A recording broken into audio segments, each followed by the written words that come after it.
بسم اللہ الرحمن الرحیم۔ میں نوید قریشی۔ آج ہم جس موضوع کو ڈسکس کریں گے وہ ہے کائنات کی ابتدا یا پیدائش۔ اگر ہم یہ جاننا چاہیں کہ یہ کائنات جس میں ہم رہ رہے ہیں اس کی پیدائش کب اور کیسے ہوئی تو ہمیں دو طرح کے جوابات ملیں گے، سائنٹیفک آنسرز اور ریلیجیس آنسرز۔ ہم ان کو ایک ایک کر کے ڈسکس کریں گے۔ پہلے نمبر پر سائنسی جوابات برائے تخلیق کائنات۔ یہ وہ جوابات ہیں جنہیں کسی مشاہدے کی بنیاد پر انسانی مفروضات اور مفروضات کو سمجھنے اور پرکھنے کے بعد تھیوری کی شکل میں پیش کیا گیا۔ انسان ہزارہ سال سے اپنے چاروں سمت پھیلی اس وسیع و عریض کائنات کو دیکھتا چلا آ رہا ہے۔ کبھی وہ تعجب کا شکار ہو کر انہی میں سے کسی کو اپنا خدا بنا لیتا ہے، اور کبھی ان کے نظر آنے اور نظر نہ آنے اور حرکات سے اپنی قسمت اور آنے والے حالات کا اندازہ لگانے کی کوشش کرتا ہے۔ جیسے ستارہ وینس کو گوڈس آف لو یا محبت کی دیوی کہا جاتا ہے، اور مریخ کو جنگ کا دیوتا مانا جاتا ہے۔ قدیم مصری سورج کو رے نامی خدا مانتے تھے۔ یہ عقائد بابلون اور قدیم عراقی میسوپوٹیمیا کی تہذیب میں بھی پائے جاتے تھے۔ قدیم یونانی بھی اپنے خداؤں کو ستاروں سے منسوب کرتے تھے۔ یہ وہ زمانہ تھا جب دوربین یا ٹیلیسکوپ ایجاد نہیں ہوئی تھی، اور انسان اپنے وہم اور توہمات کو بغیر پرکھے اور جانے حقیقت مان لیتا تھا۔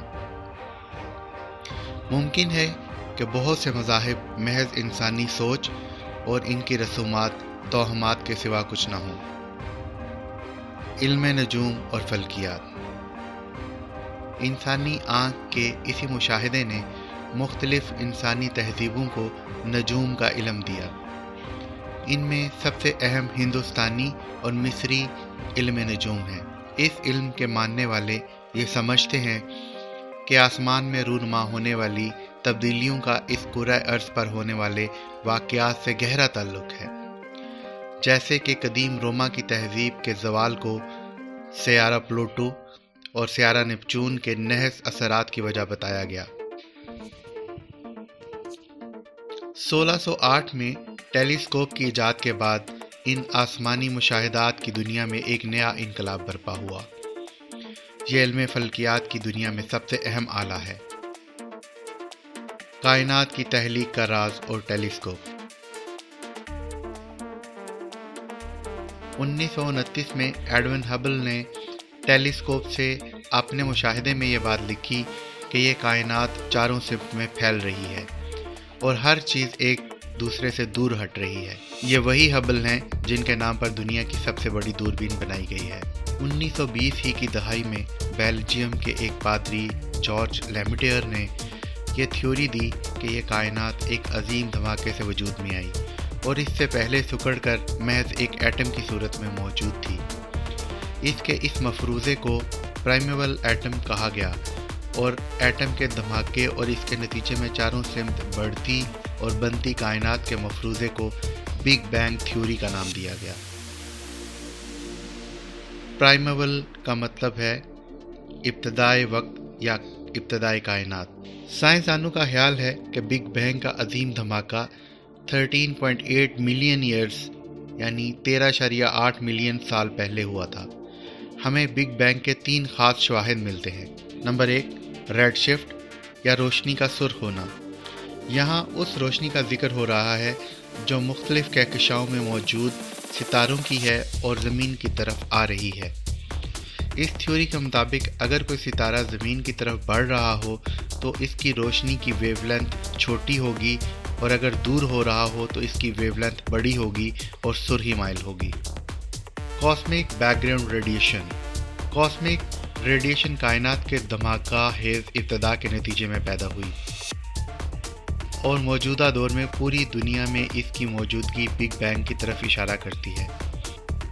یہ ریڈیشن حادثاتی طور پر 1965 میں 2 امریکی ماہرین فلکیات نے دریافت کی۔ ان کے نام آرنو پینسیوس اور رابرٹ ولسن ہیں۔ ان کی کھوج حادثاتی طور پر اس وقت ہوئی جب یہ دونوں ایک ریڈیو ریسیور بنا رہے تھے اور ضرورت سے زیادہ شور سنائی دیا۔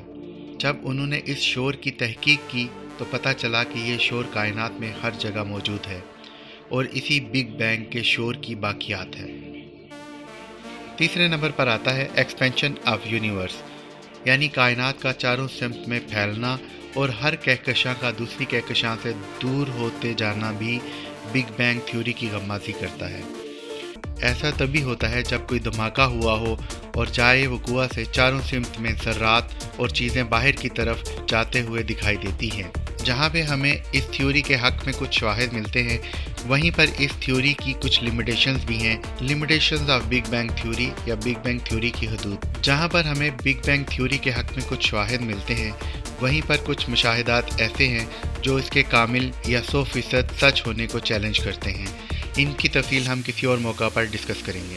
سائنسدانوں کے مطابق بگ بینگ سے پہلے نہ تو وقت تھا اور نہ ہی باہمی فاصلے۔